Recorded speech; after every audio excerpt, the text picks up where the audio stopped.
ન્યુમોથોરેક્સ છે કઈ સાઈડ છે, રાઈટ સાઈડ છે લેફ્ટ સાઈડ છે ન્યુમોથોરેક્સ?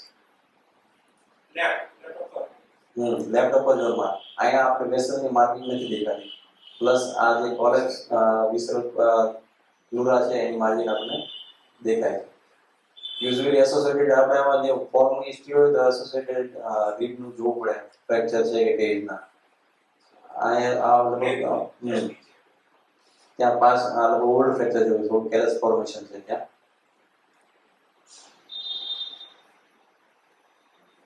હવે આમાં ન્યુમોથોરેક્સ ખ્યાલ આવે છે કેમ કે નોર્મલ છે? ઘણીવાર આવા કેસીસમાં એકદમ સટલ હોય છે. જો તમે અપાઈસ રીજન તમારા રૂટીન પ્રોટોકોલમાં ન હોય ક્લિયરલી જોવાનું તો ઘણીવાર આ મિસ થઈ જાય. કાં તમે હરીમાં હોય તો તમને ન ખ્યાલ આવે. આ એકદમ થીન લાઈન અહીંથી જાય છે, દેખાય છે? આ થોડું પ્રોજેક્ટની લીધે બી થોડું ડિફિકલ્ટ થતું હોય. આ લાઈન દેખાય છે હવે? ઘણીવાર આવા માઇનર ન્યુમોથોરેક્સ હોય પણ ધ્યાન રાખવું પડે કારણ કે જો વધારે એમાં આમાં જો કે માઇનસ કેપિટલ ઓછો જ કરવાનો હોય પણ કમસે કમ ઓબ્ઝર્વેશન રાખવું પડે કે આ વધી જાય ખ્યાલ ન આવે. આ માઇનર ન્યુમોથોરેક્સ હોય તો એને બી રિસોલ્વ થઈ શકે. આપણે જે ડીપ સર્ફેસ સાઇન કરતા હતા ઈપીયુ લીધેલો છે, આઈસીયુમાં પેશન્ટ છે, વેન્ટિલેટર પર છે, બંને મતલબ બંને લંગમાં પલ્મનરી એડીમા અને એઆરડીએસના ચેન્જીસ છે, બધી મલ્ટિપલ ઓબેસિટી છે. પ્લસ અહીંયા એકદમ ક્લિયર દેખાય ડાયાફ્રામ વધારે પડતો અને ટ્રાન્સલ્યુશન વધારે પડતી બ્લેક છે સીટી અંદર. એટલે જો સુપાઇન પેશન્ટના એક્સરેમાં આટલા ન્યુમોથોરેક્સ આપના એક નથી દેખાશે.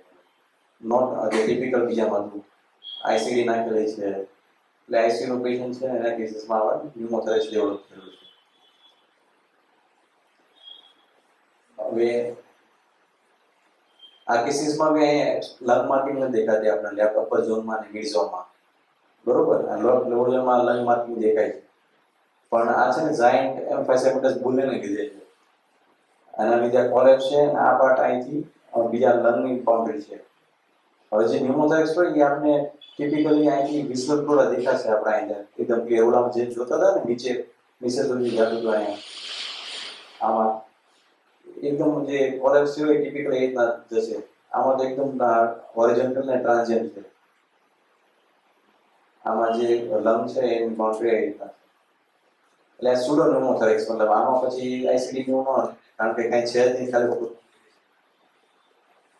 પ્લસ ઘણીવાર સ્કિનના ફોલ્ડ હોય ને એની સુડો તમને લાગે કે આને ન્યુમોથોરેક્સ છે. એના માટે આપણે બેમાં આપણે લાઇનિંગ તો દેખાય છે બની જવાય પણ અહીંયા ડિસ્ટલી લંગ માર્કિંગ નથી. અહીંયા ઉપર જોતા લંગ માર્કિંગ છે પ્લસ સ્કિન ફોલ્ડની જે લાઈન હોય એ થીક હોય એટલે આ જે વિસેક્ટોરા દેખાય એકદમ થીન લાઈન છે. પ્લસ આ ચેસ્ટ ફોલ્ડની અંદર જ રહેશે મતલબ અને ઘણી વાર સ્કિન ફોલ્ડ તમને અહીંથી બહાર જતો હોય દેખાશે જે લાઈન છે. એટલે જે આ સટલ ન્યુમોથોરેક્સ ને ડાયગ્નોસિસ ઘણીવાર આમ એકદમ કેચી હોય છે. આ એક્સરેમાં શું એબનોર્માલિટી દેખાય છે? રોટેશન નથી બરોબર છે, ટ્રિકિયા બરોબર છે, એક્સપોઝર બરોબર છે. લંગમાં કમ્પેરિઝન કરીએ તો આ બાજુનું વાઇટર છે, થોડું હજી વાઇટ છે, આ બાજુ અપર ઝોન બરોબર છે. એટલે રાઈટ લોઅર ઝોનમાં ઓબેસિટી છે, હોમોજીનિયસ ઓબેસિટી છે. આમાં કોઈ એર હોમોગ્રામ કે એવું આપણને નથી દેખાતું. શું હોય છે કે આ ડીડી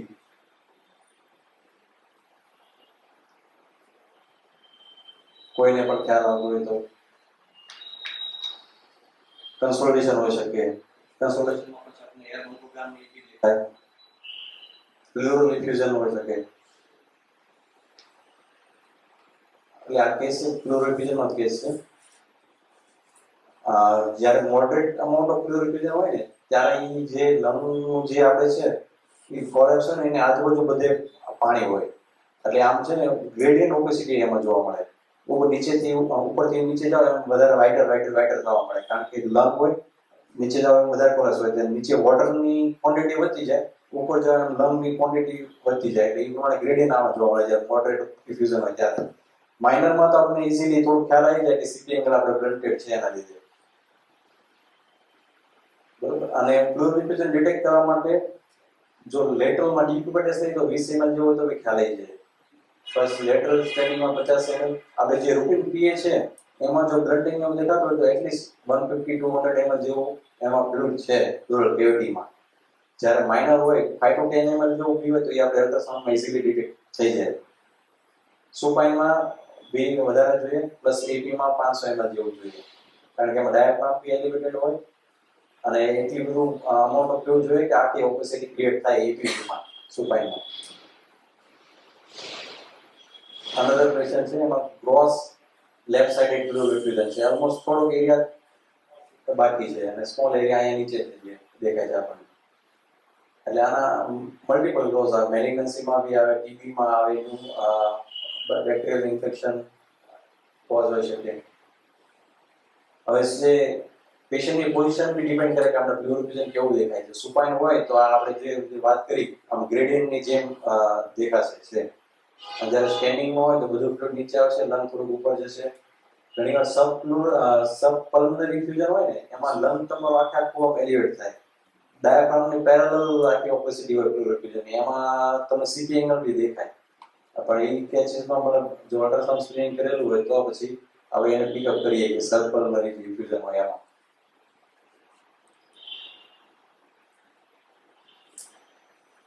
આમાં ડિફ્યુઝન બી છે, સાથે સાથે ન્યુમોથોરેક્સ બી છે.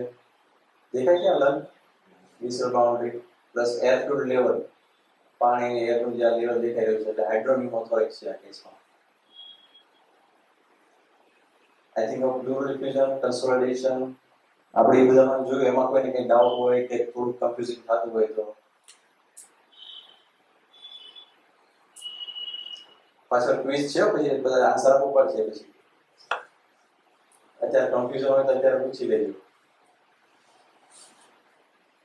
હવે આપણે જે સીઓપીડી મોસ્ટ કોમન આપણે એક્સરેમાં મેજોરિટી 50% એક્સરેમાં ઓલરેડી હોય ને સીઓપીડી એમાં મોસ્ટલી કોમન હોય છે. સીઓપીડી બે ટાઈપના મતલબ જે એક્સ્ટ્રીમ જે પોલ છે, ક્રોનિક બ્રોન્કાઇટિસ ને એમ્ફાઇસેમા.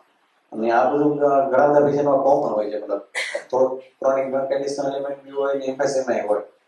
એટલે પ્રિડોમિનન્ટલી કયો કમ્પોનન્ટ છે એ પ્રમાણે આપણે એને ઇમેજિંગ આપણે જોઈએ છે કે એનું પેથોલોજી કઈ છે. આ બધા કોઝ છે જે આપણે સીઓપીડીમાં જોતા મળે. Cigarette smoking, cystic fibrosis, industrial exposure.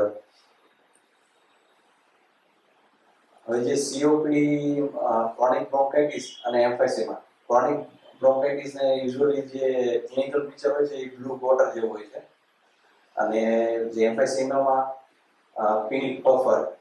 હવે એમાં જે મોસ્ટલી ક્રોનિક બ્રોન્કાઇટિસના પેશન્ટ હોય છે એ ફેટી હોય, પ્લસ સાઇનોટિક હોય, પ્લસ સાઇનોસિસ મતલબ સિગરેટ સ્મોકિંગ હોય એટલે યુઝ્યુઅલી એનું હિમોગ્લોબિન એલિવેટેડ હોય, પ્લસ પેરિફેરલ એડીમા એને હોય. ઇવન અને બ્રોન્કાઇટિસને લીધે એના એરિયા નાનો હોય લીધે જે સાઉન્ડ બ્રોન્કાઇની રીસ ને એ બધું આપણે ક્લિનિકલી દેખાય.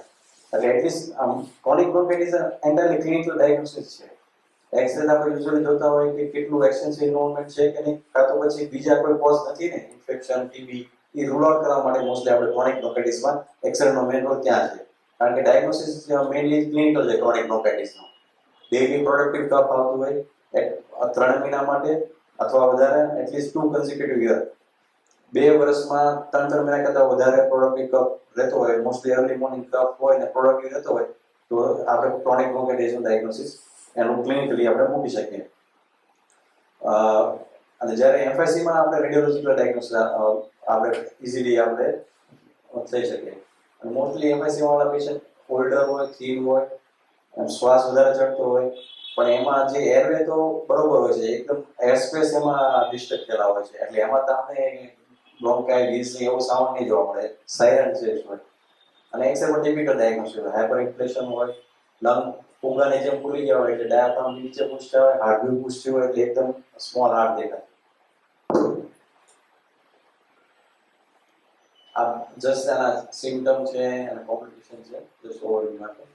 હવે ક્રોનિક બ્રોન્કાઇટિસનું મેઇન પેથોલોજી શું છે કે ડિફ્યુઝ હાઇપરપ્લેઝિયા ઓફ મ્યુકોઝલ ગ્લેન્ડ અને હાઇપરસિક્રેશન. આના લીધે બ્રોન્કિયોલ ઇન્ફ્લેમેશન થાય, સ્કારિંગ થાય, સ્ટિનોસિસ થાય. જ્યારે એમ્ફાઇસેમામાં છે ને જે એલ્વોલર સેપ્ટા છે, એલ્વોલાઈ છે, એનું ડિસ્ટ્રક્શન થાય. એના લીધે લંગની ઇલાસ્ટિક રિપલ ઘટી જાય અને રિઝલ્ટન્ટ એર ટ્રેફિક થાય, એર એમાં બધું રહેવા મળે, ઇલાસ્ટિસિટી ઓછી થઈ જાય, એ કોલેપ્સ ન થાય.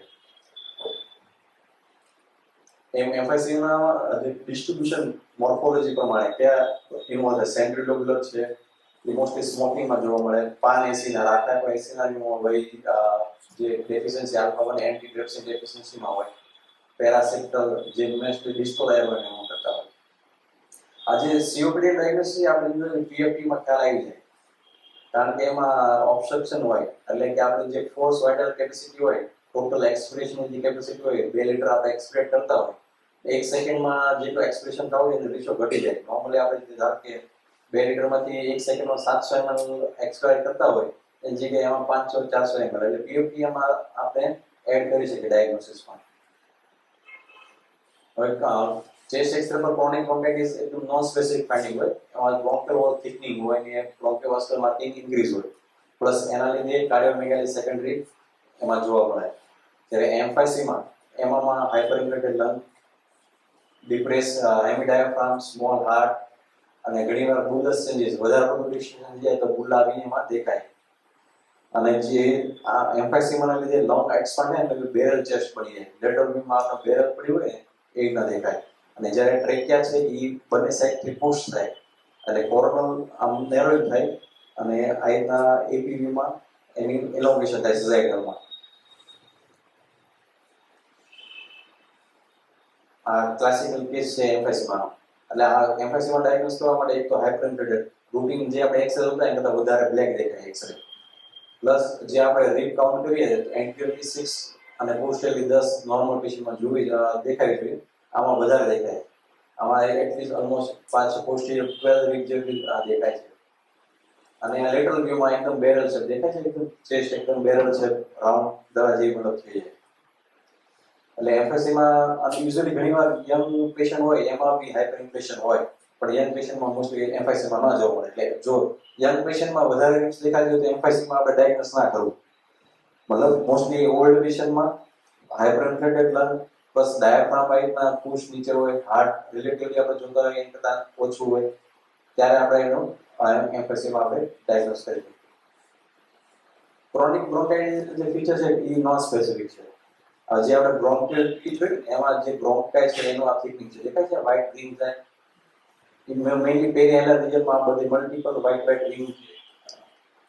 રિંગ શેપ જે ઓપેસિટી છે આ બધી બ્રોન્કિયલ વોલની થિકનિંગને લીધે છે. નોર્મલી આપણે બધી દેખાય નહીં એટલી બ્રોન્કાઇટિસ છે, પ્લસ આમ જનરલાઇઝ ઇન્ડસ્ટ્રીયલ થિકનિંગ એ બધું છે. એટલે ક્રોનિક બ્રોન્કાઇટિસ છે, પ્લસ આ પેશન્ટને હા સીએપીજી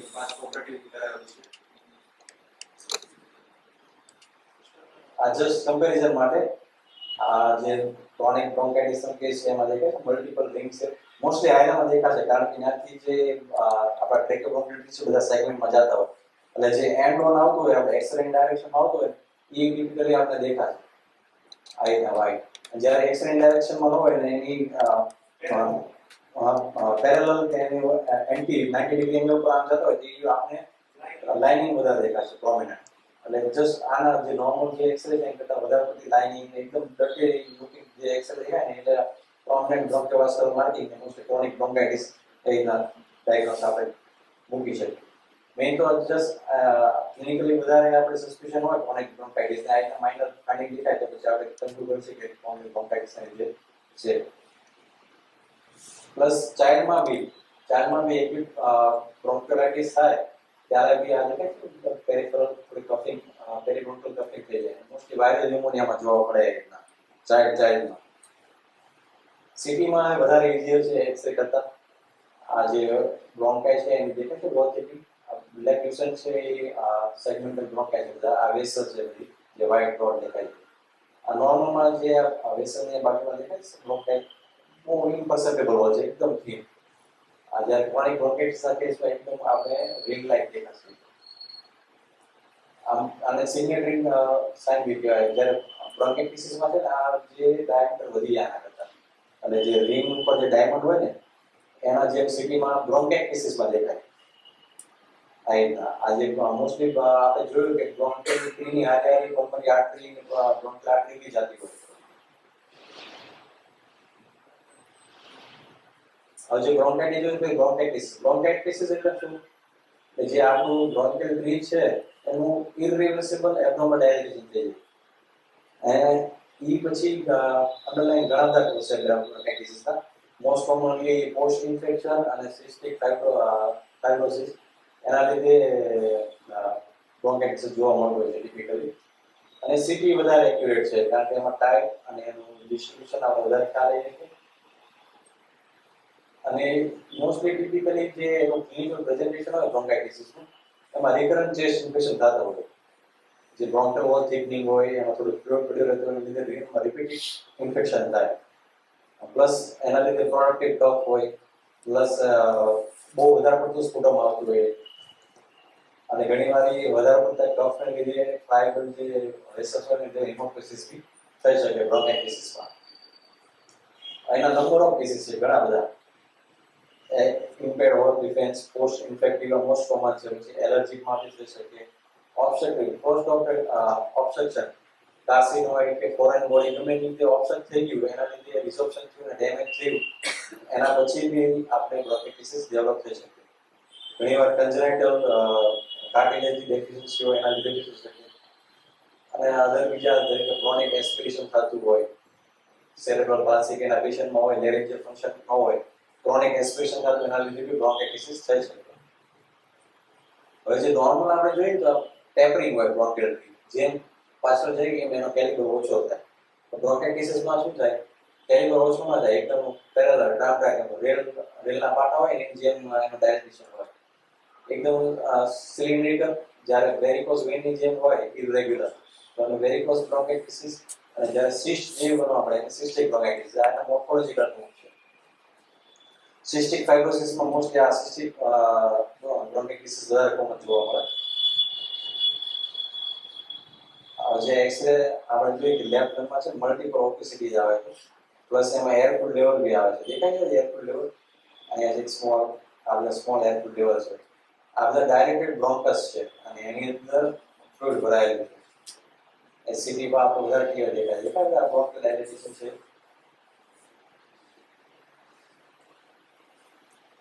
આ અધર કેસ છે, આ બાજુ લેફ્ટ લોઅર લોબમાં બી છે, આ બાજુ બે રાઈટ મિડલ લોબ અને left right middle lobe lingular લોબમાં pericardium. The cystic bronchitis is usually what relatively easy diagnose કરવું છે જ્યારે કે રેગ્યુલર ને વેરિકોઝ વેન હોય. Cystic bronchitis મોસ્ટલી આમ સેગમેન્ટલ ઇન્વોલ્વમેન્ટ હોય, જ્યારે કે ફોરેન બોડી લેફ્ટ લોઅર લોબમાં ફોરેન બોડી કરા થઈ હોય અને લીધે બ્રોન્કિયલ ડેમેજ થયું હોય તો એ પછી જે લોબ છે આખો એમાં cystic bronchitis ડેવલપ થઈ જાય અને લંગનો જે રેસ્પિરેટરી મોશન છે એ બધો કોલેપ્સ થઈ જાય, એડહેસિવ એટેક થઈ જાય. another case છે આમાં આ દેખાય જે ટેપરિંગ થવું જોઈએ એ ટેપરિંગ નથી થતું પણ એકદમ પેરેલલ જાય છે, પ્લસ ઘણી જે સિસ્ટ બનતી જાય છે. આ known case of cystic fibrosis જેમાં એક ના થાય. એટલે સિસ્ટિક ફાઇબ્રોસિસના પેશન્ટમાં મોસ્ટલી રિપીટેડ ચેસ્ટ ઇન્ફેક્શન થતું હોય અને કફની હિસ્ટ્રી હોય. હવે સીઓપીડી કે બ્રોન્કાઇટિસ જોયો હવે કન્જેસ્ટિવ કાર્ડિયાક ફેલર એ બી આપણે ઓલ્ડ એજમાં કોમન આ પેશન્ટ આવતો હોય છે.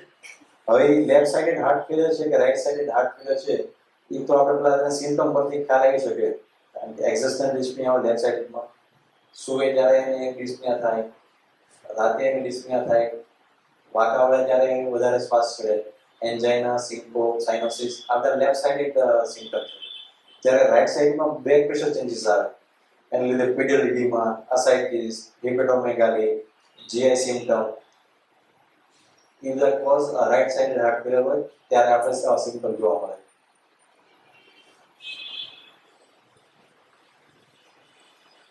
પછી આ એક્સરે જોઈએ એમાં એક તો ડેફિનેટલી કાર્ડિયોમેગાલી છે, બરોબર. કાર્ડિયોમેગાલીનો ડાયગ્નોસ્ટિક ક્રાઇટેરિયા એ છે કે જ્યારે એનું મેક્સિમમ ડાયામીટર છે મિડલાઇન થી રાઈટ બોર્ડર, મિડલાઇન થી લેફ્ટ બોર્ડર એનો જે સરવાળો હોય a+b અને જે ટ્રાન્સવર્સ થોરેસિક ડાયામીટર એટલે અંદરથી અંદર અહીં જે મેક્સિમમ ડાયામીટર હોય એ બંનેનો જોવાનો. એટલે આ જો 50% કરતા વધારે મોટું હોય heart then it is cardiomegaly. Usually તો સબ્જેક્ટિવ હોય, આપણે ખ્યાલ આવી જાય જોતા જ તે, પણ જ્યારે બોર્ડરલાઇન કેસ હોય ત્યારે આપણે મેજર કરીને જોઈ શકીએ. આ પેશન્ટમાં વર્ષની સિમ્ટમો છે રસનિક સાઇટોરસ, ક્રોનિક અનકન્ટ્રોલ્ડ હાઇપરટેન્શન, શોર્ટનેસ ઓફ બ્રીથ અને ઇસીજીમાં એટ્રિયલ ફિબ્રિલેશન, કાર્ડિયોમેગાલી છે, ઇવન લેફ્ટ એટ્રિયલ એન્લાર્જમેન્ટ છે. આ જે લેફ્ટ એટ્રિયા છે એ જસ્ટ જે આપણું ટ્રેક્યુલ ડિવિઝન છે રાઈટ અને લેફ્ટ એની જસ્ટ ઉપર હોય. જો લેફ્ટ એટ્રિયલ એન્લાર્જમેન્ટ થાય તો એ બંનેનું સ્પ્લેઇંગ થાય એટલે જે કરંટ એંગલ છે ઇન્ક્રીઝ થાય. પ્લસ પલ્મનરી એડીમાં જે શું છે કે ડિફ્યુઝન ઇન્ટરસ્ટિશિયલ ઓપેસિટી ઇન્ક્રીઝ થાય છે. પ્લસ અહીં થિન લાઇનિંગ જે છે હોરિઝોન્ટલ લાઇનિંગ કરલી બી લાઇન્સ જેને આપણે કહેતા હોય છે પલ્મનરી એડીમાં જોવા મળે. સેમ જે આ બધા ફીચર છે પ્લસ જે કન્જેશન થાય વિનસ કન્જેશન એને લીધે જે અપર લોબની વેસલ છે એ યુઝ્યુઅલી એકદમ થિન હોય ઓછી દેખાતી હોય નોર્મલ એક્સરેમાં. પણ જ્યારે પલ્મનરી એડીમાં છે કે પલ્મનરી હાઇપરટેન્શન છે જ્યારે બ્લડ પ્રેશર ચેન્જીસ વધારે ત્યારે અપર લોબની વેસલ્સ બી આપણે વધારે પ્રોમિનન્ટ દેખાવા મળે. પ્લસ આ ઇન્ટરસ્ટિશિયલ છે કાર્ડિયોમેગાલી છે અને આ સાઈડ એક ડિફ્યુઝન બી છે આપણે. એટલે આ બધા ફાઇન્ડિંગ છે એ પલ્મનરી એડીમાં ના છે secondary to heart failure. Kerley B lines આમાં ઝૂમ ઇમેજ છે આમાં બધાને એક્સેપ્ટ થાય છે થિન લાઇન છે હોરિઝોન્ટલ આ બધી. એટલે ક્લાસિકલ છે મોસ્ટલી પલ્મનરી એડીમાં 90% પલ્મનરી એડીમાં કેસીસમાં જોવા મળે. ઘણીવાર ખાલી લિમ્ફેટિક કાર્સિનોમા હોય જેમાં લિમ્ફેટિક ઓબ્સ્ટ્રક્શન થયું હોય એમાં આપણે કરલી બી લાઇન્સ જોવા મળે છે. Another case આમાં જસ્ટ એબનોર્માલિટી આમ તો લખેલી છે તો બી કાર્ડિયોમેગાલી છે એન્લાર્જમેન્ટ છે સીએબીજી કરેલું છે ઇવન આ માઇટ્રલ ને એઓર્ટિક વાલ્વ રિપ્લેસ કરાવેલા છે બંને સાઈડ પ્લુરલ ફ્યુઝન છે એટલે સીસીએમ મતલબ કાર્ડિયોમેગાલી છે અને પલ્મનરી એડીમાં બી છે. આજે આપણે વાત કરી હતી carinal angle usually less than 75% હોય મોર ધેન 80-90% હોય તો આપણે left atrial enlargement plus left atrial એન્લાર્જમેન્ટમાં ડબલ એટ્રિયલ શેડો જોવા મળે. રાઈટ સાઈડની હાર્ટની બોર્ડર તો આપણને દેખાય છે પાછી એક આ બોર્ડર દેખાય છે લેફ્ટ એટ્રિયમની છે લેફ્ટ એટ્રિયલ એન્લાર્જમેન્ટ સેમ લેફ્ટ વેન્ટ્રિકલમાં આપણે લેફ્ટ હાર્ટની બોર્ડર લેફ્ટ વેન્ટ્રિકલની દેખાય છે સેમ એક આ ઓપેસિટી છે આ લેફ્ટ એટ્રિયલ છે આપણો એન્લાર્જમેન્ટ.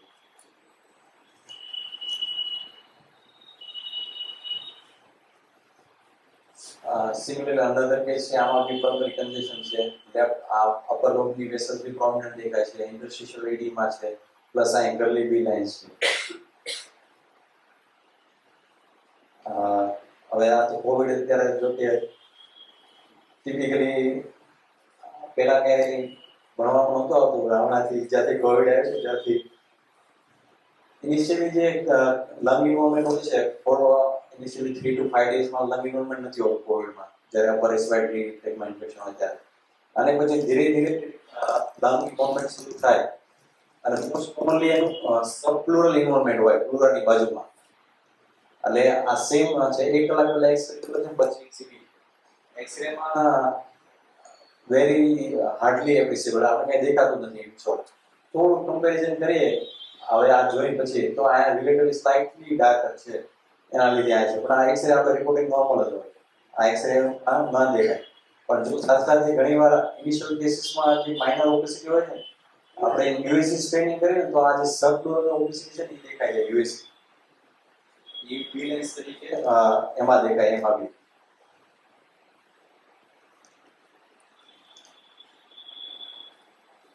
આ જે પેશન્ટ છે કોવિડ ન્યુમોનિયાનો છે એક્સરે નોર્મલ છે USC minor multiple case bilateral small હતા જ્યારે થોડું ઇન્વોલ્વમેન્ટ વધતું જાય એટલે થોડુંક આપણે ઓબેસિટી ડેવલપ થાય દેખાય આ દેખાય થોડીક small obesity plus faint obesity બે બાજુ ઓવરલોડમાં છે એકદમ સ્મોલ પેચી ઓબેસિટી કોટન એકદમ પતલું કોટનના ધબ્બા હોય ને એ પ્રમાણે થાય.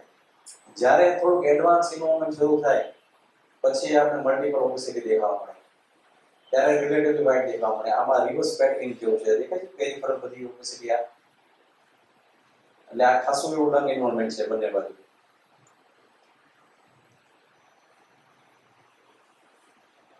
ફોરેન બોડી ઇન્હેલેશન મોસ્ટલી આપણે ચાઇલ્ડમાં જોતા હોય અને મોસ્ટલી ઘણી વાર ખબર જ નથી હોતી કે આપણે હિસ્ટ્રી કે ચાઇલ્ડે ફોરેન બોડી લીધું છે મોસ્ટલી કફ ને લીધે આપણે સસ્પેક્ટ કરીએ કે ફોરેન બોડી એમાં છે.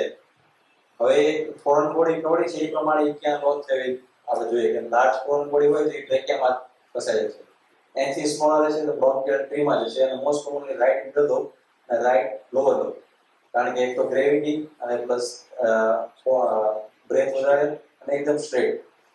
અને વેરી સ્મોલ જો ફોરેન બોડી હોય તો એકદમ પેરિફેરલ સુધી જાય અને ત્યાં ડિસ્ટ્રક્ટ કરે અને ત્યાં પછી ગ્રેન્યુલમાં બની જાય અને પછી કાઢવા જેવું નહીં એકદમ પેરિફેરલમાં હોય તો. પણ એ રિપીટેડ ઇન્ફેક્શન કેવું કરી શકે તો પણ ત્યારે પછી જસ્ટ સિમ્પ્ટોમેટિક ટ્રીટમેન્ટ બી ત્યારે હોય. અને જ્યારે મેજર હોય તો એ પ્રમાણે કોમ્પ્લિકેટેડ તો જો મેજર ઓક્યુર થયું હોય વધારે પડતું તો શોર્ટનેસ ઓફ બ્રીથ સાથે પ્રેઝન્ટ થાય કે અને પછી સેકન્ડરી ઇન્ફેક્શન થાય લંગ બ્લોક થાય અને ફ્લૂઇડ જેમાં ભરાય અને એમાં સેકન્ડરી ઇન્ફેક્શન ન્યુમોનિયા તરીકે બી પ્રેઝન્ટ થઈ શકે. હવે કઈ પ્રકારની ફોરેન બોડી છે એ પ્રમાણે બી એની રિએક્શન આવે. જ્યારે ઇનઓર્ગેનિક હોય તો એ એટલા બધા ચેન્જીસ ના કરે બોડીમાં અને ઇનર્ટ જ રહે એનું ખાલી મિકેનિકલ એક્શન જ આવે. જ્યારે ઓર્ગેનિક મેટર હોય એનું મિકેનિકલ પ્લસ ઇન્ફ્લામેશન બી કરી શકે છે. એટલે એ આ વધારે હાર્મફુલ છે. એના લીધે આગળ જતા સ્કિનોસિસ ને વધારે કોમ્પ્લિકેશન થાય ઓર્ગેનિકના. અને જે 85% જે આપણી બોડી છે ને રેડિયો ઓપેક હોય છે. એ એક્સરે પર ના દેખાય 85% જે છે. હવે કઈ વસ્તુ દેખાય એ ડિપેન્ડ કરે એના સ્ટ્રક્ચર ઉપર. કેનથી બનેલી છે ઓબેસિટી એનો અંદર કયા મેટલ છે કયા એટોમિક નંબર છે એ પ્રમાણે ખ્યાલ આવે. તો જો ફોરેન બોડી સસ્પેક્ટેડ હોય ને તો આપણે રૂટીન એક્સરે કરતા અને થોડુંક બંને એક્સરે એડવાઇસ કરવા જોઈએ. ઇન્સ્પાયરેટિવ પ્લસ એક્સપેરેટિવ. ઘણીવાર ઇન્સ્પાયરેટિવ ફિલ્મમાં આપણે નોર્મલ દેખાશે. જ્યારે એક્સપેરેટિવ ફિલ્મમાં જે છે ફોરેન બોડી અટકેલો છે એટલે એક્સપાયર નહીં થાય, એર ટ્રેપિંગ થાય, અંદર રહેશે. એટલે એ ભાગ છે એમાં એર વધારે છે કે એ કાળો દેખાય વધારે ભાગ. એટલે એ આપણે ત્યારે આપણે કહી શકીએ કે આને ફોરેન બોડી હોઈ શકે. એટલે 85% માં આપણે ફોરેન બોડી નથી દેખાતી પણ આપણે ડાયગ્નોઝ કરી શકીએ કે ભાઈ આને ફોરેન બોડી હોવાની પોસિબિલિટી વધારે છે. હવે નાના છોકરા હોય એમાં તો આપણે કહી ન શકીએ કે શ્વાસ છોડો. તો એમાં શું કરવાનું કે એને સાઈડમાં સુડાઈ દેવાનું. એક સાઈડ રાઈટ સાઈડમાં લેટરમાં સુડાવવાનું, એકમાં લેફ્ટમાં લેટરમાં સુડાવવાનું. એટલે જે ભાગ નીચે હોય એ ઓછો એક્સપાન્ડ થાય અને જે બોડી વધારે એક્સપાન્ડ થાય. એટલે જે નીચેનો ભાગ છે એ ઓછો એક્સપાન્ડ થાય પણ એ નીચે કમ્પ્રેસ થવાની જગ્યાએ પણ એ ઓબ્સેશનના લીધે જે ભાગ છે ધારો કે રાઈટમાં ફોરેન બોડી છે એમાં એર ઇઝીલી નથી કરતી, રાઈટ સાઈડ સુડાઈ હોય છે ત્યારે બાકીનું લંગ થોડું વ્હાઇટ દેખાશે અને જે ભાગ સેગમેન્ટ ઓબ્સેટ છે એ થોડો બ્લેક દેખાશે. એટલે ચાઇલ્ડના કેસીસમાં લેટરલ પોઝિશન આપીને આપણે ડાયગ્નોઝ કરી શકીએ કે ફોરેન બોડી જે આપણે ઇન્સ્પિરેટરી એક્સપાયરેટિવ ફિલ્મ છે એમ. જ્યારે મેજર ઓબ્સેશન હશે તો એ વિધાઉટ આ એક્સપાયરેટિવ ફિલ્મ બી આપણે દેખાઈ જશે. અને ઘણીવાર કમ્પ્લીટ બ્રોન્કિયલ ઓબ્સ્ટ્રક્શન થઈ જાય, એર અંદર જાય એ બારી ન આવે ત્યારે એ જે પાછળનું હોય એ કોલેપ્સ થઈ જાય કારણ કે એર રિઝોર્વ થઈ જાય એટલે ડિસ્ટર્બ થઈ જાય. અને આપણે જે કોલેપ્સના જે સાઇન સિમ્પટમ બધા જોયા એ આપણે દેખાય. જે સેમ આપણે ટ્યુમરમાં જોતા હતા સેમ એ ફોરેન બોડીમાં ચેન્જીસ આવી શકે. અને ઇન્સ્પાયર 35% પેશન્ટમાં એક્સરે નોર્મલ રહે છે. ફોરેન બોડી હોય ટ્રેકમાં અને એટલું બધું સિગ્નિફિકન્ટ એર ટ્રેપિંગ ન કરતું હોય કે કાન કોલેપ્સ ન કરતું હોય એ પેશન્ટમાં આપણે જે રેડિયોલેશન ફોરેન બોડી હોય નહીં દેખાય. એટલે 85% 35% હજી બી આપણે એક્સરેમાં નહીં ખ્યાલ આવે. અને મોસ્ટ કોમન એક્સરેમાં ફાઇન્ડિંગ ખાલી યુનિલેટરલ એમ્ફેસિમાં કાં તો કોલેપ્સ. મતલબ કાં તો વધારે બ્લેક દેખાય છે વધારે પડતું કાં તો પછી વ્હાઇટ દેખાય. હવે આ એક્સરેમાં કઈ બાજુ એબ્નોર્માલિટી લાગે છે?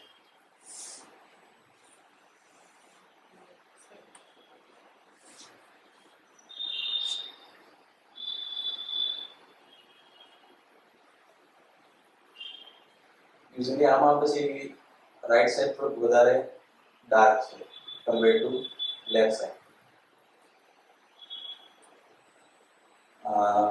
અને સેમ આ જે આપણે લેફ્ટ અને રાઈટ પર સુડાવવાનું જે કહેતા હતા રાઈટ સાઈડ ડાઉન છે ને તો જે આ લેફ્ટ સાઈડ જ્યારે ડાઉન થઈ ત્યારે આખે થોડું ઓછું વ્હાઇટ છે આના કરતા. પ્લસ જ્યારે આમાં દેખાય આ પોર્શન જે છે એ રિલેટિવલી ડાર્ક રહે છે જે લેફ્ટ સાઈડ વાળો. એટલે આ જે છે એ વિઝનમાં એર ટ્રેપિંગ થાય છે.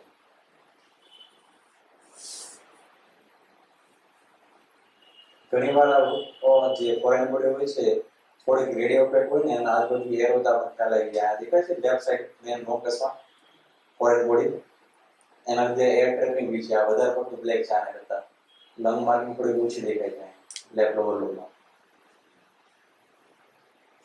આ સેમ ડિક્યુબેટસ નો બીજું છે આ ફોરેન બોડી છે ઘણીવાર ઇનિશિયલ કેસીસમાં ફોરેન બોડી આપણે ન દેખાય મિસ થઈ જાય પણ લેટર પછી ધીરે ધીરે એની અંદર ઇન્ફેક્શન થાય અને પછી પાછળ રિકરન્ટ સિમ્પટમ રહે અને પછી આપણે સીટી કરીએ ત્યારે ખ્યાલ આવે કે અહીંયા ફોરેન બોડી છે આ દેખાય છે અહીંયા લેફ્ટ સાઈડમાં એના લીધે આ બધું એર કરી છે યુઝ્યુઅલી એટલી બધી એર ના હોય એટલી બધી વાઇટલી સ્પ્રેડ ના હોય બધી જે વેસલ્સ ને એ બધી છે એટલે આ લેફ્ટ સાઈડમાં આપણું હાઇપરઇન્ફ્લેશન હવે આ કેસીસમાં જે લેફ્ટ સાઈડના બ્લોકર્સ છે એના લીધે કમ્પ્લીટ ઓબ્સ્ટ્રક્શન કરે છે મતલબ એર જાતી બી નથી આવતી બી નથી એના લીધે રિઝોર્પ્શન એટેલેક્સિસ થઈ જાય આખું લંગ લેફ્ટ સાઈડનું કોલેપ્સ થઈ ગયું ઇવન રાઈટ સાઈડનું લંગ બી હર્નિએશન લેફ્ટ સાઈડમાં આવેલું છે દેખાય છે લેફ્ટ સાઈડ આ રાઈટ સાઈડનું લંગ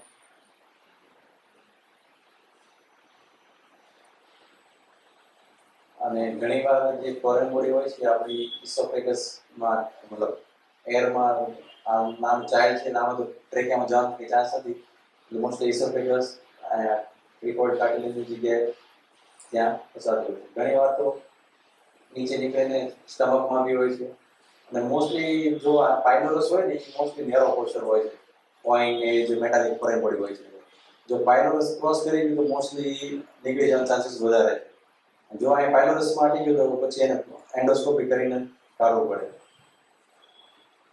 આ જસ્ટ જોવા માટે કે આપણે કઈ કઈ વસ્તુ આપણે દેખાય આજે આપણે પેલા કેસ જોયા એમાં ગ્રાઉન્ડ હતા જે આમાં આ મગફળીનો દાણો છે જે એક્સરે માં નહીં દેખાય પણ આપણે સીટી સ્કેનમાં દેખાય આપણે એક્સરે પાડીને જોઈએ તો આ સિંગના દાણા છે એ વેરી હાર્ડલી દેખાય એ બી આ તો એરની કોન્ટ્રાસ્ટમાં છે એટલે જ્યારે બોડીની અંદર હોય ત્યારે એ બોડીના ટિશ્યુ એકદમ મેચ થઈ જાય એટલે એ તમને નહીં દેખાય ઇવન આ જે ખજૂરના ફળિયા છે પ્લસ જે કેન્ડી છે એ બી એકદમ બોડીની જે સોફ્ટ ટિશ્યુ ડેન્સિટી જેમ જ છે પેન્સિલ છે એનો ખાલી ગ્રેફાઇટ આપણે થોડુંક દેખાય બોલ પેનની ટીપ એટલે પ્લાસ્ટિકનું અગર જો પાર્ટ ગળી ગયું છે ને તો એ ડિપેન્ડ કરે કે પ્લાસ્ટિકનું એમાં લેડ કન્ટેન્ટ કે એનું મટીરિયલ કેવી રીતના છે એટલે દેખાય બી છે કે ન બી દેખાય મોર ઓફ ચાન્સીસ છે કે ન દેખાય જે પ્લાસ્ટિકની વસ્તુ છે એ પ્લસ જો બ્રોન્કાઈ હોય એ આજુબાજુ વાળી કોન્ટ્રાક્ટ કેવો છે મેઇન ટ્રેકિયામાં ની વાત કરીએ તો કદાચ દેખાય જાય આપણને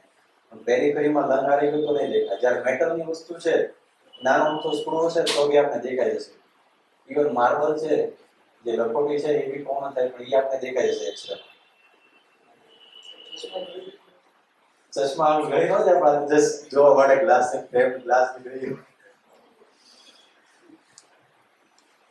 જસ્ટ એમ જોઈએ તો ઘણા એના ફોરેન બોડી રેક્ટલ ફોરેન બોડીમાં વડા ડબ્બા બી હોય છે એટલે ઘણું ફોરેન બોડી મારે ગમે હોય છે કે એના માટે કોઈ ચાન્સ ને એવું નથી હા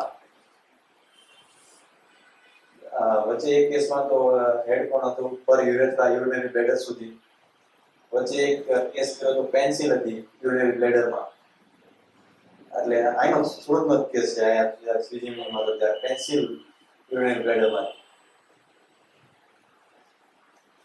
એટલે યુઝ્યુઅલી પેન્સિલ એક્સરેમાં નહીં દેખાય પણ ઘણીવાર ગ્રેફાઇટ એનો અંદર હોય આ ગ્રેફાઇટમાં છે તો આપણે દેખાય છે કે સીટીમાં ઈઝીલી દેખાય આ બધી વસ્તુ હવે અનધર રિક્વેસ્ટ મોસ્ટલી ટ્રોમા માટે આવે તો એમાં આપણે જે બોની વસ્તુ જોવાનું હોય આમાં ફ્રેક્ચર છે કમ્યુનિટી મલ્ટિપલ ફ્રેગમેન્ટ છે ક્લેવિકલના પ્લસ સ્કેપ્યુલાનું ફ્રેક્ચર છે સ્કેપ્યુલા માટે વિડિયો જે આવે બોડી એકદમ કમ્યુનિટી ફ્રેક્ચર છે મલ્ટિપલ ડિસ્પ્લેસ ફ્રેક્ચર છે સ્કેપ્યુલર બોડીના અનધર છે એમાં મલ્ટિપલ રિબ ફ્રેક્ચર છે કન્ફ્યુઝન છે ન્યુમોથોરેક્સ છે ઇવન એન્ડોટ્રેકલ એક્ટિવેશન કરેલું છે આ બાજુ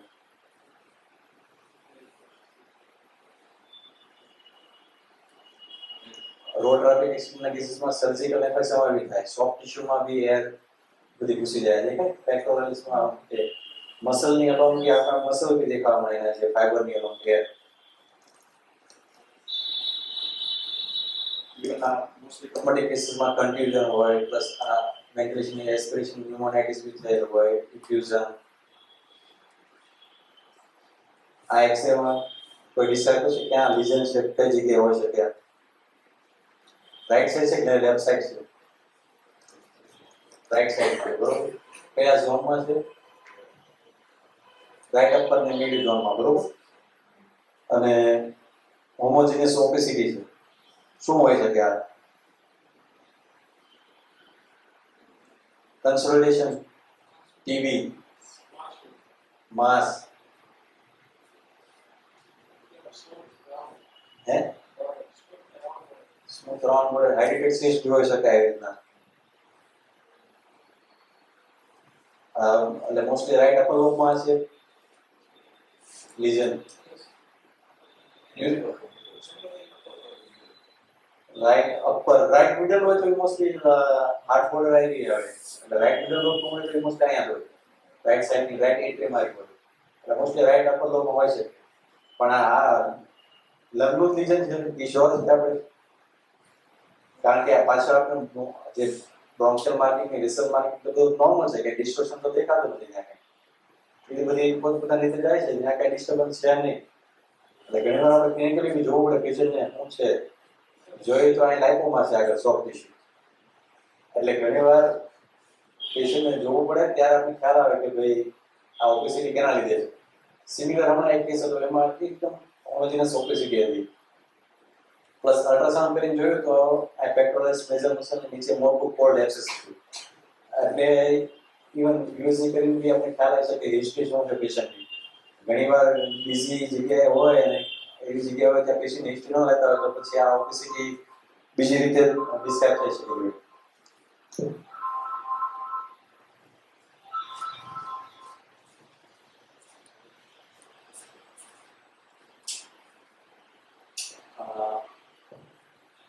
આમાં બી આપણે એક્સરે જોઈએ તો મલ્ટિપલ સોફ્ટ ટિશ્યુ ઓબેસિટી છે. ઓલમોસ્ટ બંને લંગ વ્હાઇટ આઉટ છે. બંનેમાં એર સ્પેસ વધારે ની જગ્યાએ ફ્લુઇડ ભરાઈ ગયું છે. પ્લસ આપણે હાર્ટની બોર્ડર એટલી બધી વધારે પડતી ક્લિયર દેખાય છે, યુઝ્યુઅલી દેખાય નહીં, ક્લિયર દેખાય નહીં આપણે. એટલે કે આ એબનોર્મલ એર છે જે મીડિયસનને આઉટલાઈન કરે છે. અને એ પાછું વેન્ટિલેશન ઉપર છે પેશન્ટ. આપણે એન્ડોટ્રેક્ટલ ટ્યુબ દેખાય છે, કરાયના છે.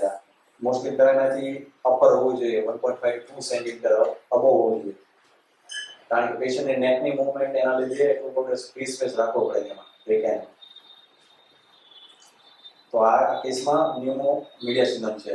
આખું મીડિયાસિનમને આઉટલાઈન કરે છે. પ્લસ આમાં ન્યુમો પેરિકાર્ડિયમ છે કે પેરિકાર્ડિયમની બાઉન્ડ્રીમાં આખું એર ભરેલી છે. પ્લસ આ કેસ આમાં કઈ જગ્યાએ એબનોર્મલ એર છે? ડાયાફ્રામની નીચે. હા, બંને રાઈટ અને બંને ડાયાફ્રામ નીચે એક્સેસ એર છે. એકદમ આઉટલાઈન કરે છે. અહીં દેખાય આપની નીચે બી એકદમ આઉટલાઈન કરે છે. ડાયાફ્રામ એકદમ સરસ રીતે દેખાય છે. એટલે ન્યુમોથોરેક્સ જે એબનોર્મલ એર હોય ને એર એકદમ કોન્ટ્રાસ્ટ કરે એટલે ઈઝીલી આપણે પિકઅપ થઈ શકે. આમાં કઈ જગ્યાએ ઓબેસિટી છે? ચાઇલ્ડનો એક્સરે છે, એકદમ યંગ ચાઇલ્ડ છે બંને. હોમોજીનિયસ ઓબેસિટી દેખાય છે એકદમ ટ્રાયંગ્યુલર. આપણે લેફ્ટ લોજન કોલેપ્સમાં જોઈએ છે યાદ હોય તો. સેમ સિમિલર છે પણ આ પેથોલોજી નથી, આ નોર્મલ જ છે. આ નોર્મલ થાઇમસ ગ્લેન્ડ છે. નોર્મલ થાઇમસ ગ્લેન્ડ જે પીડિયાટ્રિક પેશન્ટ હોય એમાં સિગ્નિફિકન્ટ સાઇઝ હોય. આ દેખાય હાર્ટની સાઇઝ છે ઓલમોસ્ટ એવું. એટલે બંને સેમ છે. જે આપણે બોડી હોય એની જે પડદો હોય સેમ એના જેમ સાઇન આવે. એટલે આ નોર્મલ છે, આ એબનોર્મલ નથી. એક સાઈડ કે બંને સાઈડ દેખાય છે. એટલે આ પેથોલોજીમાં કન્સિડર ના કરવું.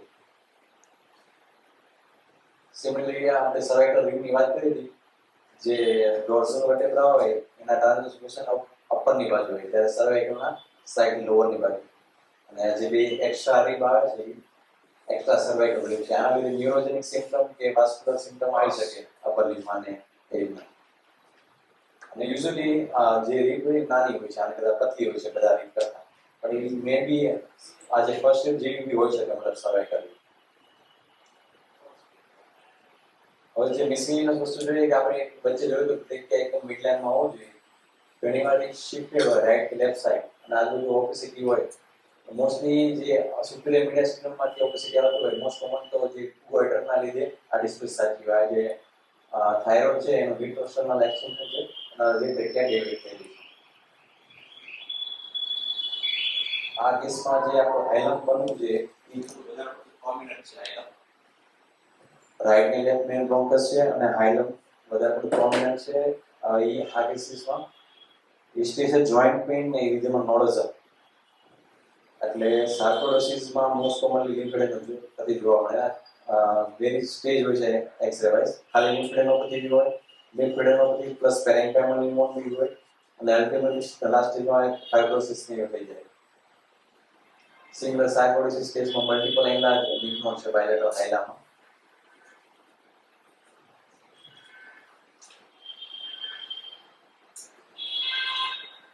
જે સ્ટ્રક્ચર આપણે મીડિયા સિસ્ટમમાં જોઈએ તો આ એક ઓબેસિટી દેખાય છે ઉપરથી નીચે સુધી આવે છે અને સિમિલર સેમ પેશન્ટ છે.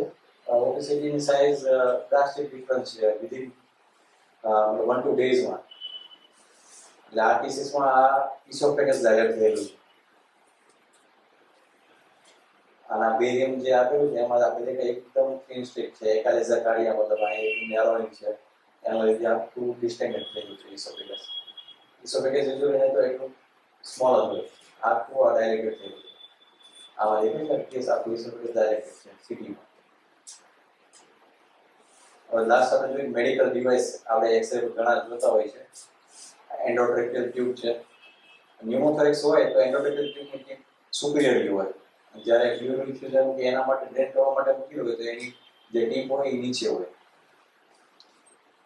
સેમ એક પિક્ટિયલ કેથેટર છે બરોબર. આ સેન્ટ્રલ લાઇન મૂકેલી છે અહીંયા પ્યુરલ ઇન્ફ્યુઝન માટે અહીંયા. પ્લસ આ મલ્ટિપલ સિસ્ટિફિકેશન છે જે આ યુઝ્યુઅલી બહુ જૂના જમાનામાં જ્યારે ટીવીમાં ન્યુમેક્ટોમી કરતા એની જગ્યાએ સ્પેસમાં પછી પ્લમ્બેજ મૂકતા એના ફિલિંગ માટે સ્પેસ ફિલિંગ માટે. પ્લસ અહીં કાર્ડિયાક પેસમેકર મૂકેલું છે. અનધર એન્ડોટ્રેક્ટિયલ ટ્યુબ છે થોરેસિક ટ્યુબ છે આ એન્ડોટ્રેક્ટિયલ ટ્યુબ છે. ECG ના લીડ છે. આ વેન્ટિલેશન માટે ઓક્સિજનની પાઇપ છે વેન્ટિલેટરમાંથી. આમાં ઇસોફેગસનો સ્ટેન્ટ મૂકેલો છે ઇસોફેગલ કેન્સર મેલિગ્નન્સી માટે. આ દેખાય છે સ્ટેન્ટ મેટાલિક. આ કેમોપોટ મૂકેલો છે. જે પેશન્ટ કેમોથેરાપીમાં હોય ને યુઝ્યુઅલી એમની વેસલ બહુ એકદમ ફ્રેજાઇલ થઈ જાય. બીજો બી કાંઈ સેન્ટ્રલ લાઇન મૂકેલી છે લેફ્ટ સાઈડમાં રાઈટ સાઈડમાં. એટલે ફ્રેજાઇલ હોય છે એટલે વારે ઘડી એમની વેઇન મળતી ન હોય એટલે યુઝ્યુઅલી સેન્ટ્રલ લાઇન નાખેલી હોય કરતા કેમોપોટ આ સબક્યુટેનિયસ ટિશ્યુમાં કેમોપોટ મૂકેલો હોય એટલે ડાયરેક્ટ ઇન્જેક્શન પછી ત્યાંથી જ આપી દે. પ્રોસ્ટેટિક વાલ્વ હોય એના લિફ્લેટ્સ બી દેખાય છે આપણે. પ્લસ ટર્નોસ્ટોમી સ્વિચર છે. અનધર આ પેસમેકર છે કાર્ડિયોમેગાલી છે મેટાલિક વાલ્વ છે. આમાં બી લેફ્ટ એટ્રિયલ એન્લાર્જમેન્ટ છે દેખાય છે પેરાઇનક્યુલ વાઇડન છે. આ ઓક્લુઝન ડિવાઇસ છે એટ્રિયલ સેપ્ટલ ડિફેક્ટ વેન્ટ્રિક્યુલર સેપ્ટલ ડિફેક્ટ હોય ને તો ડિફેક્ટની આજુબાજુ બંને સાઈડથી અંદર ક્લોઝ કરી દે. આ સ્ટર્નલ ફિક્સેશન માટેની પિન છે. અને નાવડીઝ એક્સરેમાં આપણે આ બધા સ્ટેન્ડ બી ઘણા જોવા મળે. પ્લસ CABG માં મલ્ટિપલ સ્મોલ સ્ટેપલ્સ બી હોય. એટલે ઇન શોર્ટ આપણે બધું બ્રીફમાં ઓલમોસ્ટ કવર કર્યું છે. મેઇન તો આપણે એનાટોમી ખ્યાલ હોવો જોઈએ પ્લસ એની પેથોલોજી ખ્યાલ હોવી જોઈએ પ્લસ એક્સરે ફિઝિક્સ આ ત્રણ વસ્તુ ખ્યાલ હોય એટલે કેવું આપણે દેખાશે એમાં એ આપણે ખ્યાલ છે આવી રીતે મતલબ. અને એક સિસ્ટમ એક્સરે જોવા એક સિસ્ટમ આપણે જેવું ઇનસાઇડ આઉટ કર્યું એમ એક સ્ટ્રક્ચર છૂટવું ન જોઈએ તો પછી આપણે એક એક્ઝેક્ટ ખ્યાલ આવી શકે. અને મેક્સિમમ પ્રેક્ટિસ કરતા રહેવું પડે છે એક્સરે જોવાની અને પોતાની રીતે ઇન્ટરપ્રિટ કરવાની તો પછી ધીરે ધીરે આપણે એમાં ઇન્ટરપ્રિટેશન ખ્યાલ આવશે. અને પ્લસ આ જે હિડન એરિયામાં આપણે કીધા રેટ્રોડાયફ્રામ રેટ્રોકાર્ડિયાક હાઇલર રિજનમાં અને અપાઇકલ રિજનમાં એ બે વાર ક્લિયર કરવા નીકળ્યું. ઘણી વાર એવું હોય કે એક્સરે રિપોર્ટ નોર્મલ આવે પણ આપણું ચાઇલ્ડની હિસ્ટ્રી હોય ન્યુમોનિયા જો ક્લાસિકલ લાગતું હોય પ્લસ આપણે સાઉન્ડ બી આવતા હોય રાત લોહીમાં તો આપણે બી એકવાર પાછું આ રિઝલ્ટમાં જોવું. ઘણી વાર એક સ્મોલ ન્યુમોનિયા પેચ દેખાતો જ હોય પણ ઘણી વાર હરીમાં પાસ આઉટ થઈ જાય મતલબ. આ એક ફર્સ્ટ એક્સરે ઇમેજ જે છે બીજા કોરોના વાયરસ જેમાં એક્સરે ની શોધ કરી એમાં રાઈટમાં છે આ એક્સરે ત્યાંથી લઈને અત્યારે આવા ક્લિયરિટી સુધી મેડિકલ ફિલ્ડ પહોંચ્યું છે. આઈ થિંક આમાં કોઈ ડાઉટ હોય તો એ કહી શકે.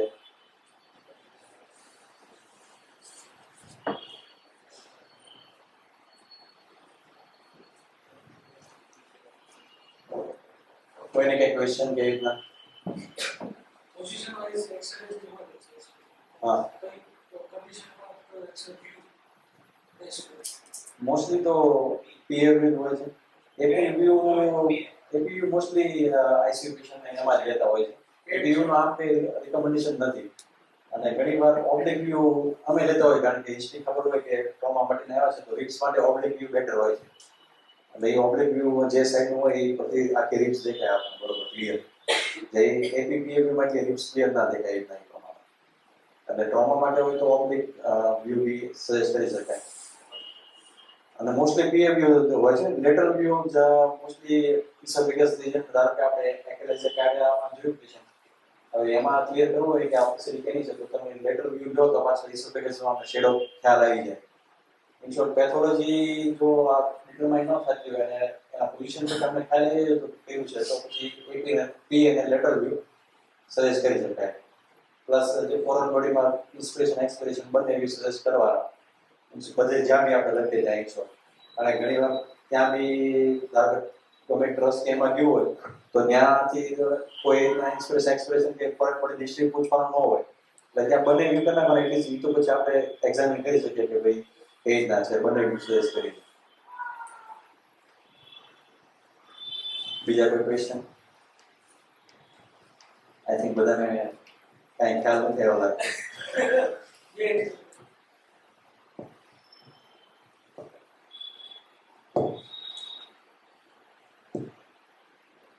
યુઝ્યુઅલી તમારે એક્ઝામિનેશનમાં કઈ રીતના એક્સરે ની રીતના આવતું હોય છે કે ત્યાં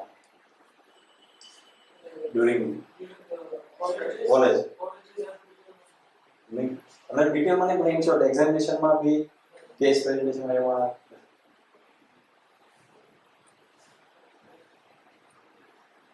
જે કોઈને કઈ ક્વેશ્ચન્સ હોય તો પૂછી શકો છો.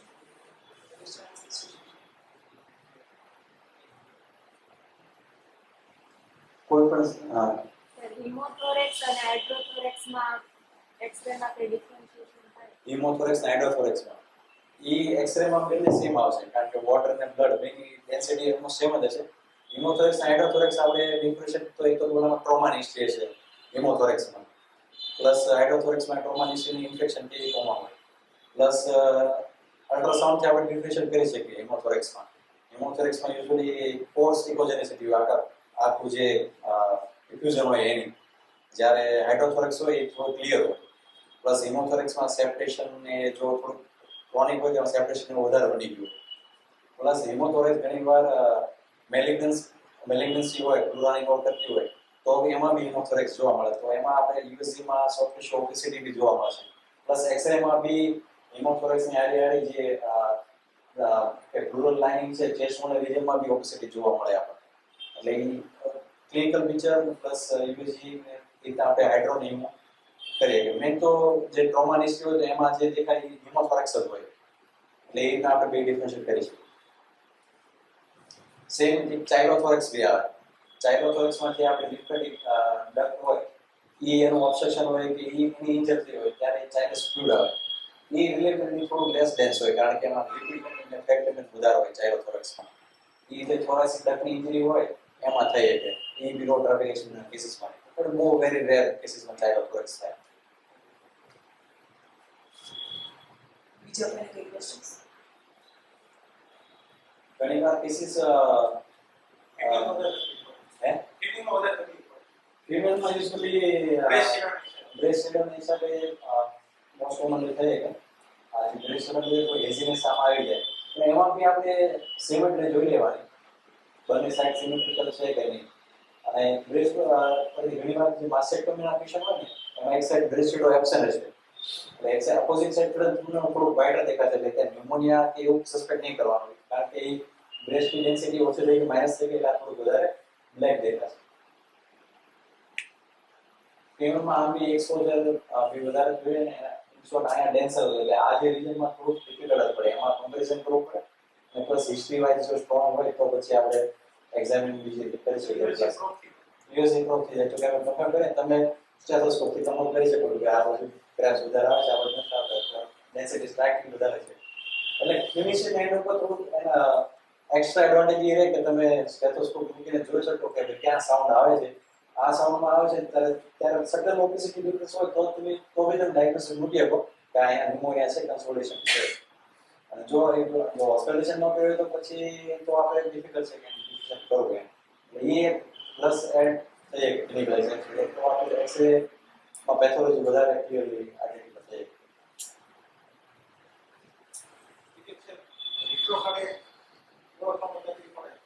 હા રિટ્રોકેરેટ ડિફિકલ્ટ છે પણ તે બી આપણે જે ઓલું જે એપલનો ડોર ઓફ કોલેપ્સ હતું એમાં જે ઓબેસિટી જોઈ હતી યુઝ્યુઅલી એક સ્લાઇટ ઓબેસિટી ડિફરન્સ હોય ને એ ખ્યાલ આવી જાય કન્સોલિડેશન હોય તો એ આપણે ખ્યાલ આવી જાય બરોબર એટલે એ આમ જસ્ટ શેડોમાં છે કમ્પેરિઝન ને થોડું સ્લાઇટ ડિફરન્સ જે આપણે કોલેપ્સ હતું અને એમાં જે લંગ માસ હતું એમ સ્લાઇટ ડેન્સિટી ડિફરન્સ હોય એટલે આપણે ફીલ કરી શકીએ બોલવામાં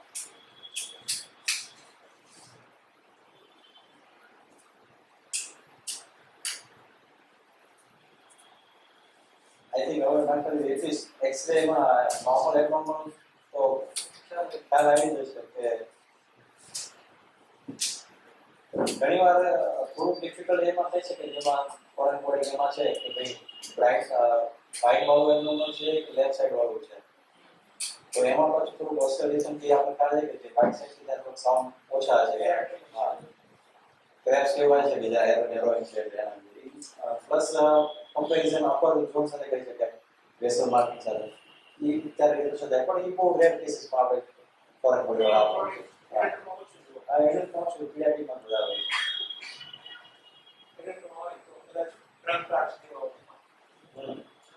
ડન ને એમાં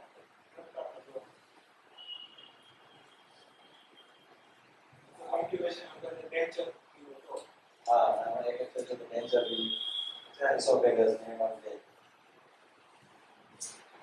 આપણે જ્યાં ઇન્ટેસ્ટાઇનલ લંગ ડિસીઝ કે કાર્ડિયાક ના કેસીસ કે એવું ડિસીઝ કર્યું ઇન શોર્ટ આપણે ચેમ્બર ખ્યાલ હોય છે રાઈટ આર્ટિકલ આપનું છે લેફ્ટ આયા હોય છે રાઈટ વેન્ટ્રિકલ આયા અને લેફ્ટ એટ્રિયમ આની નીચે એટલે જે બી ચેમ્બર એલાઇનમેન્ટ હોય એ પ્રમાણે એનું ડિસ્ક્રિપ્શન થાય લેફ્ટ એટ્રિયલ એલાઇનમેન્ટ હોય તો એ એન્ટિક્રિકલ થાય રાઈટ એટ્રિયલ એલાઇનમેન્ટ હોય તો આથી વધારે પડતું બચી ગયું રાઈટ આર્ટિકલ લેફ્ટ વેન્ટ્રિકલમાં ઘણી વાર માય પોસ્ટ માયોકાર્ડિયલ ઇન્ફેક્શન એન્યુરિઝમ થાય તો આથી ઓબેસિટી રાઉન્ડ વેલી જોવા મળે ત્યારે રાઈટ વેન્ટ્રિકલ એલાઇનમેન્ટ હોય ત્યારે અપેક્સ થોડું શિફ્ટ થાય પાછળની સાઈડ એટલે થોડું આ જે અપેક્સ અહીંયા રેસ્ટ કરે તો થોડું એલિવેટ થાય થોડું જે આ જે રાઉન્ડ છે થોડું અહીં એલિવેટ થાય એટલે એ બી આપણે કંજરન ગાડી જાતો છે સબટ ટોપિક હતી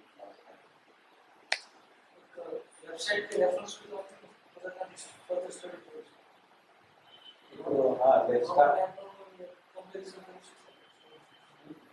સ્ટાર્ટ રેડિયોલોજી વેબસાઇટ છે અને રેડિયોલોજી માસ્ટર ક્લાસ છે અને પ્લસ રેડિયોલોજી આસિસ્ટન્ટ એટલે એ રેડિયોલોજી આસિસ્ટન્ટ સારી છે એમાં નોર્મલ એક્સરે ની પેટર્ન પ્લસ એમાં ઇન્શોર્ટ બધું રેડિયોલોજી ગવર્મેન્ટ સ્ટાફ બેઝિક છે એટલે સારું મતલબ છે રેડિયોલોજી આસિસ્ટન્ટમાં અને એમાં નોર્મલ જે એક્સરે બી છે એમાં પેટર્ન બી છે એસઆરજી 50 બી હોય એમાં બી પેટર્ન નોર્મલ એબનોર્મલ એમાં બી રીતના જે વર્કફ્લો છે કે ભાઈ આઈના ડિસ્ટ્રીબ્યુશન છે તો એટલા કોડ હોય છે એ સારું એમાં આપેલું છે રેડિયોલોજી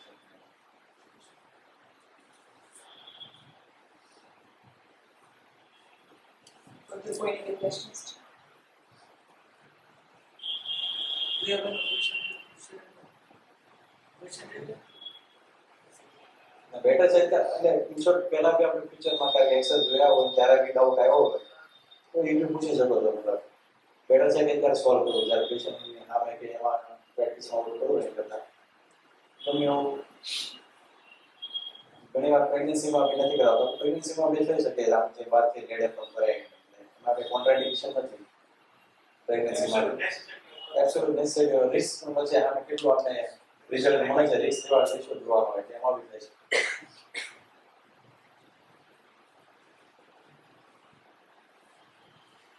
બીજા means of radiology related question હોય તો બી વેલકમ છે ગમે એ.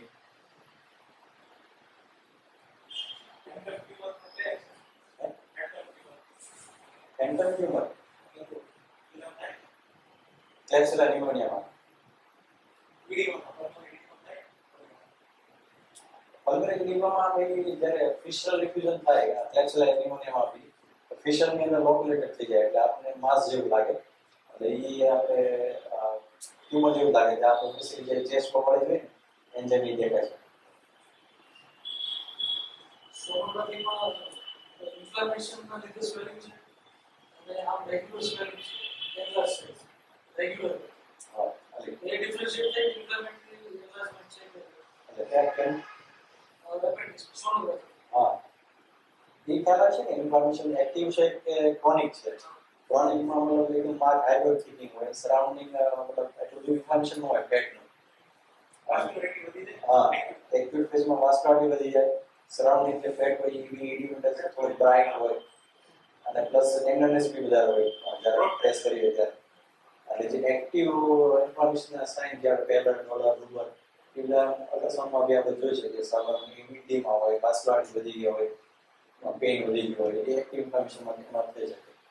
ક્રોનિક ઇન્ફ્લામેશનમાં યુઝ્યુઅલી પેશન્ટને એસિમ્પ્ટોમેટિક હોય અને એની કાંઈ રિલેટેડ ન હોય યુઝ્યુઅલી ક્રોનિક કોન્સ્ટિપેશન હોય એ પેશન્ટમાં થોડુંક અપેન્ડિક્સ થોડુંક થીક ને થીક કોલ્ડ હોય રિપીટેડ કોલ્ડ ઇન્ફેક્શન લીધેલું હોય એમાં એટલે એ મોસ્ટલી ક્રોનિકને લીધે હોય. Research case acute side 30-year-old male છે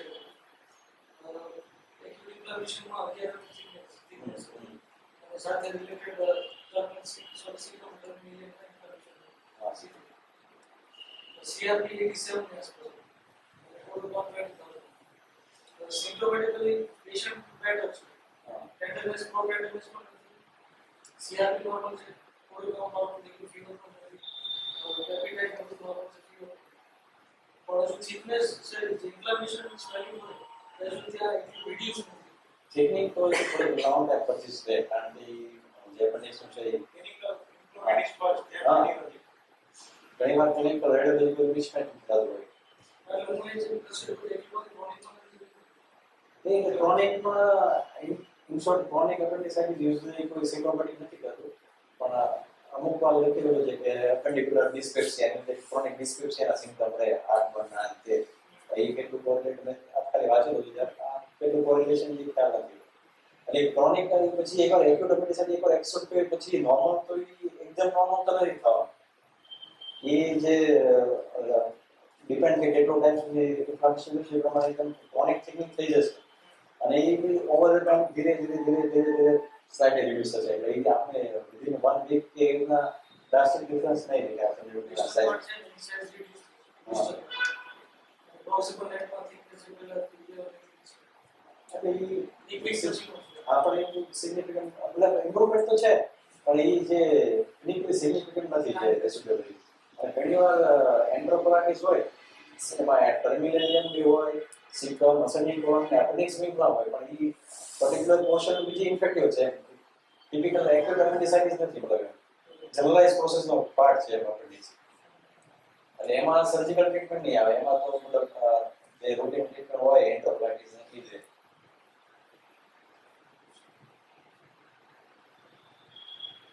I think હવે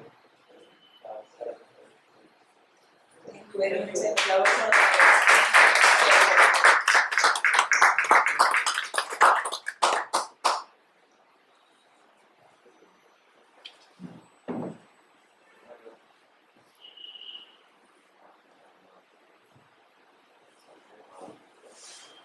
હવે મેઇન થેન્ક યુ જે આ પ્લેસ પ્રોવાઈડ કરવા માટે ડોક્ટર પંકજ લાખાણી સમિતિ આ HFCના સેમિનાર માટે પ્લેસ પ્રોવાઈડ કર્યું thank you very much sir હવે આ ઓર્ગેનાઇઝેશન જે આખી ઇવેન્ટ ઓર્ગેનાઇઝ કરી છે ડોક્ટર દીક્ષિતા વિરોજ એનું આગળ આમંત્રણ વિનંતી કરીશ પ્લીઝ એમની ટીમ પણ એમની સાથે આગળ આવશે આપણે નક્કી તો કરી લીધું સેમિનાર કરવો છે પણ ઓર્ગેનાઇઝ કરવું એના પાછળ આખી ટીમને બોલાવી કોર્ડિનેટ પ્લીઝ આખી ટીમ આગળ આવશે જેટલા જણા ટીમમાં છે બધા પ્લીઝ યલો આઈ કાર્ડ્સ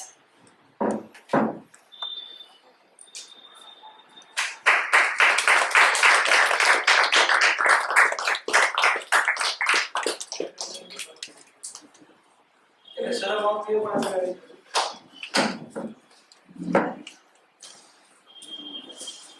બધા માટે તાળીઓ થઈ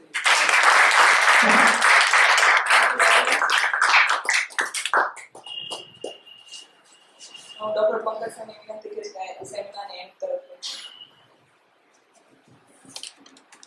મને કંઈ કેવું છે જતા પહેલા નહીં ને તો આ પ્રકારની એક્ટિવિટી જો થાય તો યુઝફુલ થાય કે ના થાય કોઈ થાય ને તો તમારા ગ્રુપમાં કોઈ પણ જે ઇન્ટરેસ્ટેડ હોય તો એમને જોઈન કરવા અથવા તો કોઈ સજેશન હોય તમારે કે નેક્સ્ટ સેમિનાર એના ઉપર રાખવું છે તમારી ક્વેરી શું છે ડિફિકલ્ટી શું છે જણાવશો ઇન્ટરેક્ટ કરશો તો ખ્યાલ આવશે કે આગળ શું કરવું બરાબર છે રીતેશભાઈ લુકીનો ખૂબ ખૂબ આભાર સાહેબ થેન્ક યુ વેરી મચ સાહેબ આટલું પ્રિપેર કરવામાં કેટલો સમય થયો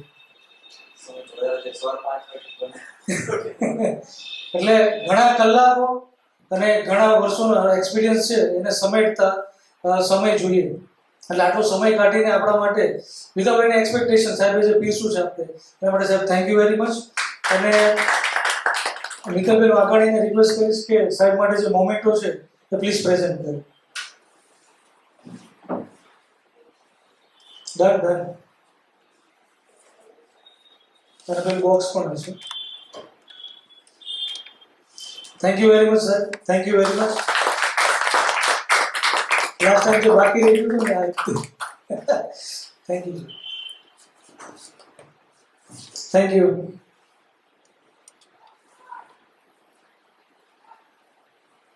બીજા કોઈને કોઈ ક્લોઝિંગમાં કંઈ કહેવું હતું ભાવેશભાઈનું એનઆઈસાઈડનું નોલેજ ઘણું સારું છે ક્લિનિકલ નોલેજ હવે સાહેબને આટલી નોલેજ છે છતાં એમાં કંઈ એડ થયું હોય આજના દિવસે તો પ્લીઝ બે શબ્દોમાં સાહેબ કહેજો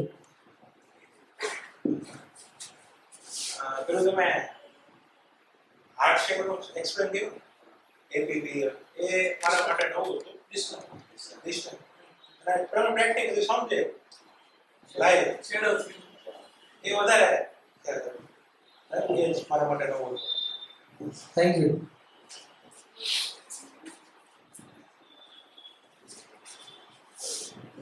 થેન્ક યુ વેરી મચ તમારા પ્રીસિયસ ટાઈમને થી આ આખી સક્સેસફુલ ઇવેન્ટ કરવા બદલ થેન્ક યુ